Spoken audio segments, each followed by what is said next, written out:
पाक सरजमीन पार्टी के मरकजी रहनुमा मीर अकरम आवारानी ने हब में प्रेस कॉन्फ्रेंस करते हुए कहा कि बलूचिस्तान के सब जिलों में से सबसे पसमानदा जिला आवारान है, जहां गुज़िश्ता कई सालों से करप्शन हो रही है।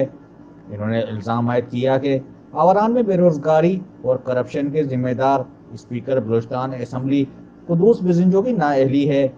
इनका कहना था कि आज आवारान के लोग दो वक्त की रोटी के लिए मोहताज हैं। आज पूरा आवारान बुनियादी सहूलियात से महरूम है। इदारे आवारान आए और देखें, जो आवारान को खरबों रुपए का बजट दिया गया वो कहाँ खर्च हुआ। आवारान में ना स्कूल ना रोड, कुछ नहीं बनाया गया। और हज़ारों जगह मैं आपको दिखाऊंगा कि वहाँ से स्कूल, उसने कहा कि स्कूल मंजूर हुआ, वहाँ से एक पत्थर निकाला और स्कूल की जगह में, और वहाँ से पैसा करप्शन करवाया।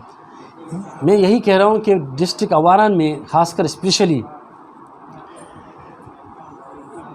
मैं कह रहा हूँ कि नेब वहाँ से ज़्यादातर तरजीह दें, ताकि हमारे इलाका में वहाँ से जो करप्शन हुआ, करप्शन वालों को वाज़ा करें कि कौन करप्शन किया।